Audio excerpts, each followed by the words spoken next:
Welcome to today's episode. We're going to be focusing on how you can begin stopping emotional eating and making significant progress in just a few mindset shifts. I was inspired by this episode because I recently met a guy who didn't know he was an emotional eater.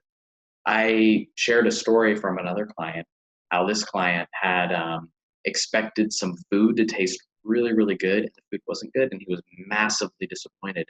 And that disappointment, when I talked with the client, he really wanted to um, end his disappointment, make the disappointment go away with food.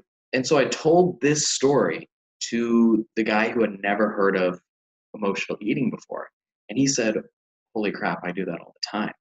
And that was really eye opening for me because it made me realize some people just aren't aware that emotional eating is a real thing, that, that it can be problematic.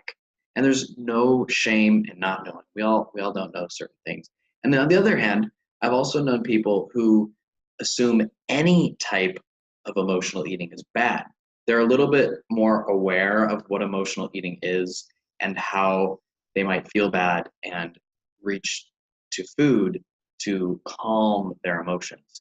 And it's easy to fall into a trap where you think any time you grab food to feel better, it's emotional eating and you're failing, you're giving into emotional eating, you're not doing self-care. And so I wanted to create this post as a way to walk this middle ground where if you don't know if you're an emotional eater, how can you figure out if you're an emotional eater? And if you are an emotional eater and you know it, what are some practical steps you can take? This, I used to binge eat. I remember the days when I was wrestling, starving myself.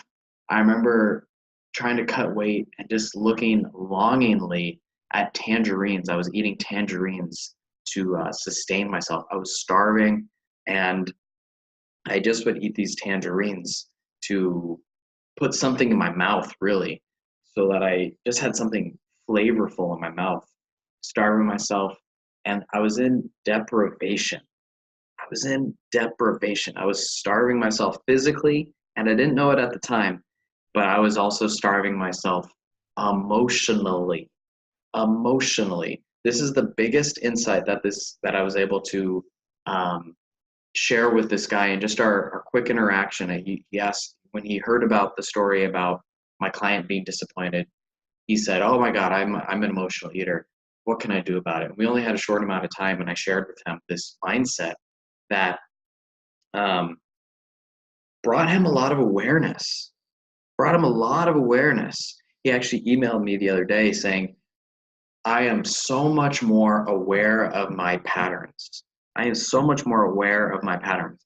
He said, I was surprised by how much I am emotional eating, but knowing these patterns gives me a lot of clarity into them." And he said, "That thing you taught me, which is physical versus emotional eating, that's one of the key steps. There's a difference between physical hunger and emotional hunger. When you're starving yourself, your body's going to be physically hungry. But also sometimes we're emotionally hungry. And this guy, by hearing this concept that there's a difference between physical hunger versus emotional hunger, it opened up this new way of relating to his hunger. And I wanted to share that with you.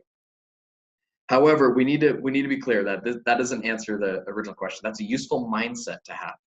A useful mindset. Um, that there's a difference between physical hunger and emotional hunger. Huge, important mindset shift. But how do you know if you actually have a problem with emotional eating? Well, I'm going to share with you my screen. I've prepared 4 different screenshots I want to share with you. Uh, so if you're listening to the podcast, I'm going to do my best to just read out these screenshots. And if you're following along the video, obviously you can see the video. If you want to learn more information, you can just go to weightlossenlightenment.com/blog and search for the How to Stop Emotional Eating blog post. Or you can go to YouTube, weightlossenlightenment.com, or YouTube Weight Loss Enlightenment, and find this episode. I'll put links down below. So here are questions that you can ask yourself to discover if you have a problem with emotional eating. For example, do you eat more when you're feeling stressed? Do you eat when you're not hungry? Not hungry. Do you eat when you're not hungry? Or once you're full, after you're full, when you're full? Do you keep on eating when you're hungry, when you're not hungry, or when you're full? Do you eat to feel better? Do you reward yourself with food? Do you regularly eat until you've stuffed yourself? Does food make you feel safe? Do you feel like food is your friend?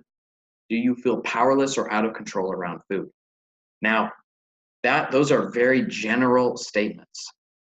I want to highlight these general statements before these general statements. Do you eat when you're feeling stressed? Does food feel like a reward? Do you feel powerless or out of control with food? Do you eat to feel better? These are aspects of emotional eating. When it's not just about eating to feel better. Sometimes we eat because we're out of control. It's not just eating because it's out of control. Sometimes food is like our only friend.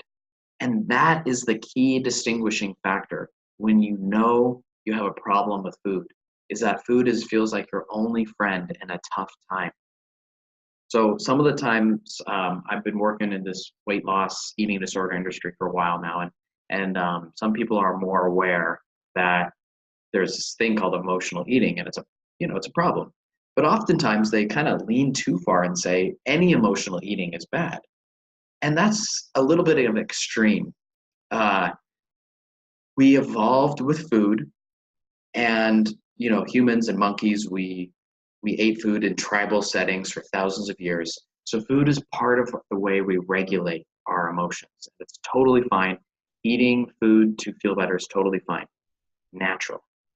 It's okay to eat food. However, there are problems when this is the primary way you handle negative emotions. So I want you to either pause the podcast or video, just real quick, answer this question. Is food the primary way you manage your negative emotions? Is it the primary way you use to feel better? Or do you feel powerless and out of control around food? That sometimes is a good indicator as well. I just want to recap real quick so we can put all the pieces together.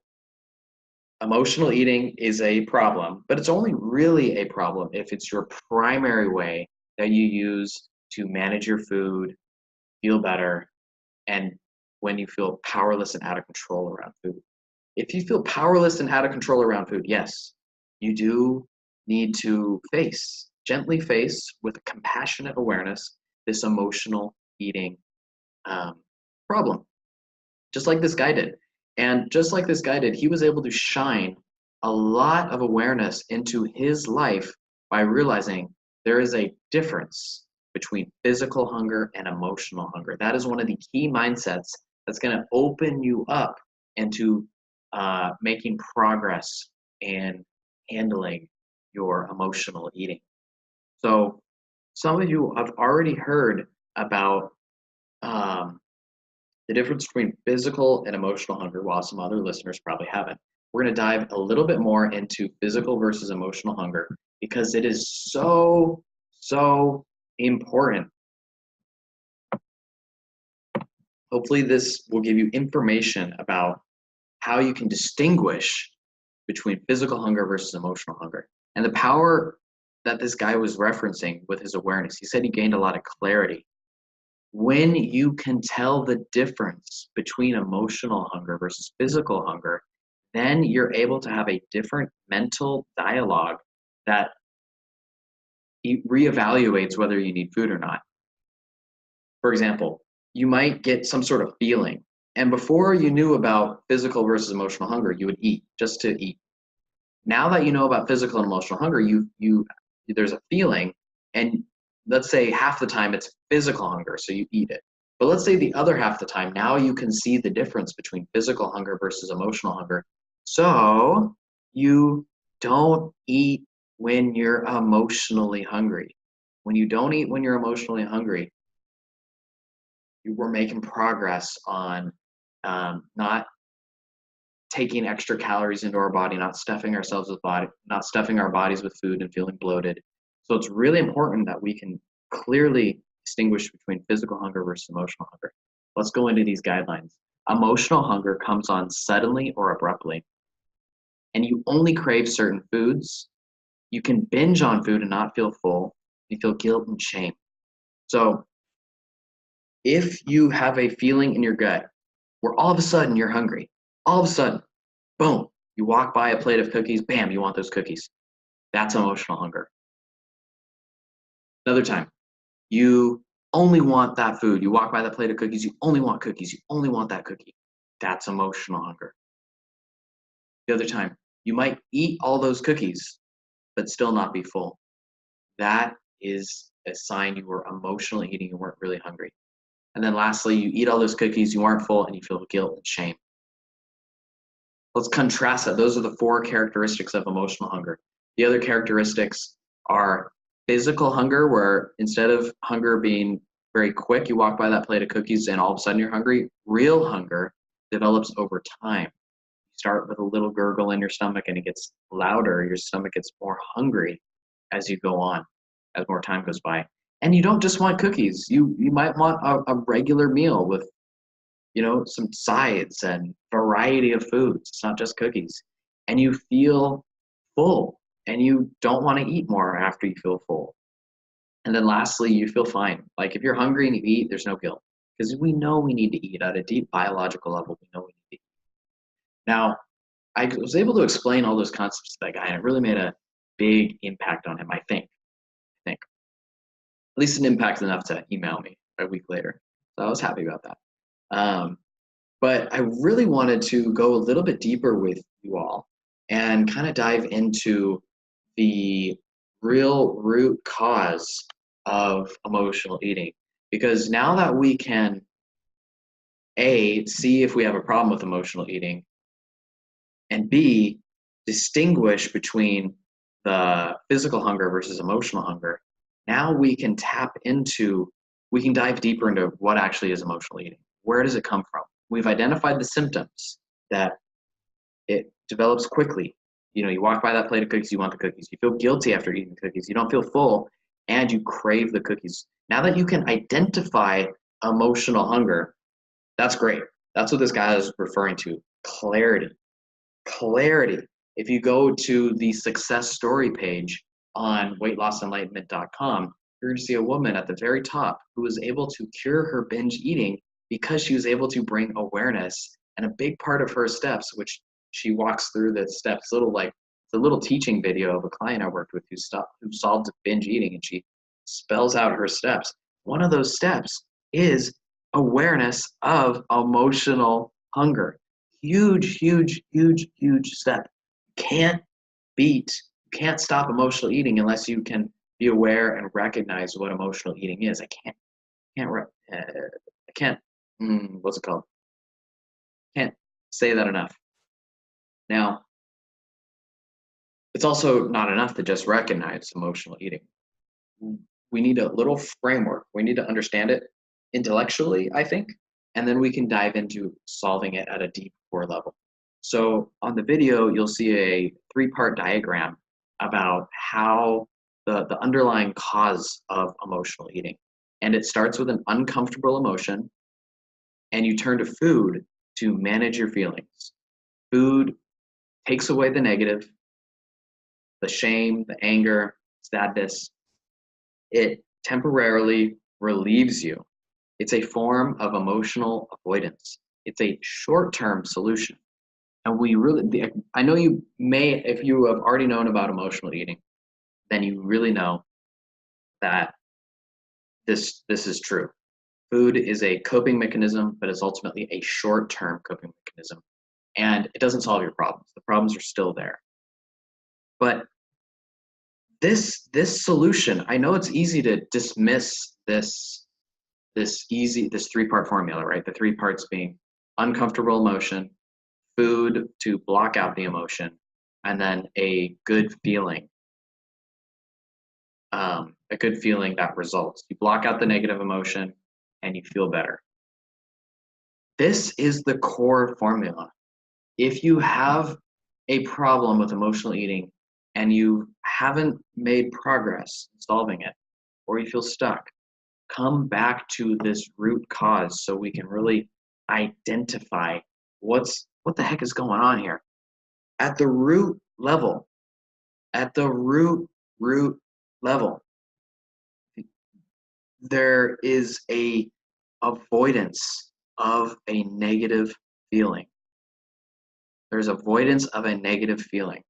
And by eating food, you are feeling better temporarily. Temporarily. Now, the way we start unraveling this whole puzzle is by seeing and feeling, this is the important part, feeling how it's only temporary. So when I was smoking marijuana back in the day, I was back in college, I was smoking a shit ton of weed. Didn't know how to manage my emotions. This was my equivalent to emotional eating. I would smoke weed and it'd be a temporary relief. And weed is tricky because you can go to bed and feel better. It's kind of like food and it's alcohol. If you drink too much, you're going to get effed up. You're going to have a hangover and there's major consequences, right? But food and weed, the consequences are a little less obvious. That's one of the reasons it's hard to identify the temporary relief. We have to be totally honest, okay? This is really, really important. We have to first understand the consequences at an emotional level. You notice the consequences of emotional eating, meaning you might feel bloated. What does that feel like?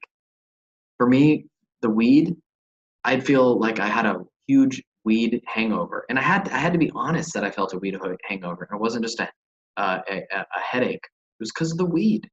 I had to be honest that I felt tired the next day because weed messes with your sleep. And most of all, I had to be honest with myself, man. Like a lot of my friends back in college who were also smoking with me every day, they were in total denial. They said, weed, it helps me enjoy food, it helps me enjoy life, makes me more productive. And for me, a big thing was being honest. No, weed did not make me productive. Yeah, maybe weed made me feel better for a little bit of time, but the rest of the time I was just kind of like zoned out. So, we need to start off by being totally honest about emotional eating as well. The temporariness. This is where people get stuck emotionally. They only are able to, you only see the good at an emotional level. Intellectually, you might understand that emotional eating has a bunch of negative consequences, like weight gain, doesn't deal with the problem. But emotionally, you have to dive into the negative feelings that happen uh, after you binge eat. And sometimes that comes up with shame. It comes up with shame. And what you do is you somehow link the shame to emotional eating. And that's when it's really important to add in this level of self-compassion. All right. So let me give you an analogy. You feel the pain. It's like going into the sun, right? Like the pain. You've just overeaten. You're trying to bring emotional awareness to the temporariness. So it's like going into the sun. You feel all this pain. Oh my God, I've just overeaten. I can't believe I've done this before. There's pain. And instead of just zoning out or beating yourself up, which is a thought, a lot of times people are thinking, you actually go into the emotional pain of overeating, emotionally eating. It feels painful. That's like going into the sun. Now, if we do not have tools, self-compassion tools, this is the next step. If we do not have self-compassion tools, we will be like burned up by the sun, burned up by the pain, right? So we first bring awareness. We can start to identify what emotional eating is. We then start to zoom into the details, the cycle of emotional eating, and seeing that our pain doesn't go away by emotionally eating. The pain is still there, and oftentimes it's even worse. Pain is still there. Now, you won't be able to make progress if you don't have compassion, if you can't love yourself through this pain. That's why this next diagram here is just about the self-compassion being like the sky. Okay, so hear me out on this analogy. Self-compassion is like the sky. Like the sky is blue. You say the sky is blue. How does that feel to your body? It's just a fact, right? If you look up there, sky is blue, or maybe it's kind of cloudy out right now. I'm looking out the window, but sky is cloudy. Sky is blue. Wall is green. It's just a fact. And when you emotionally eat, what happens is oftentimes there's a layer of judgment, condemnation.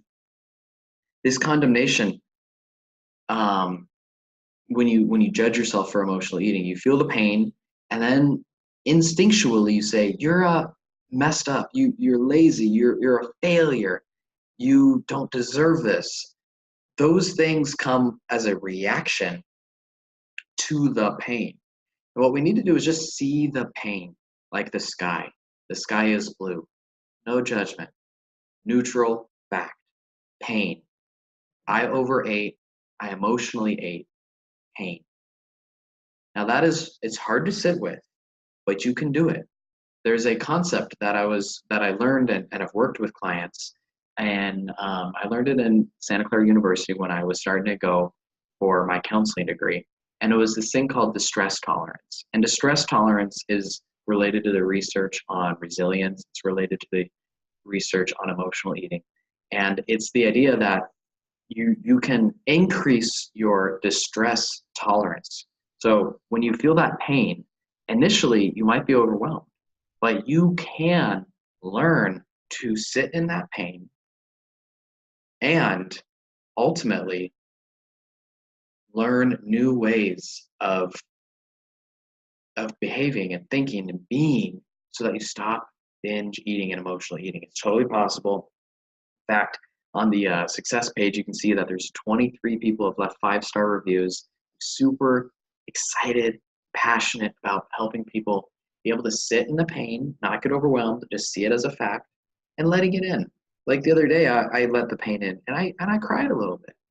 I was in my room, and I was feeling lonely, and it's okay to feel pain. You know, it's okay to feel pain. I felt lonely, I felt hurt. Let it in, and it overwhelmed me a little bit, and then I felt gone. I felt not gone. The pain started going away.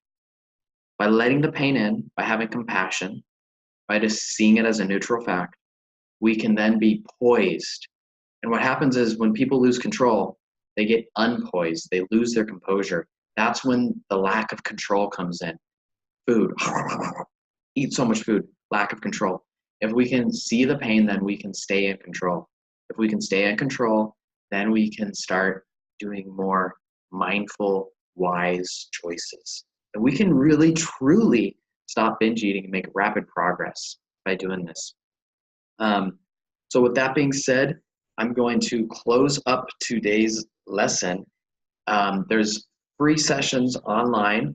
Really invite you to check one out where we deep dive into one specific aspect of your journey. Really get to the root of it, like this deep pain stuff, like get to the root of it and actually make progress towards solving it. A free session. Would love to connect with you. And that's all online. With that being said, there's an intuitive eating guide that you can also download on the website. It's all over on the website, weightlossenlightenment.com. If you have any questions, holler. If you could share this episode, if you were touched by it, that would be lovely. Thank you so much, and we will see you in the future. All right, peace.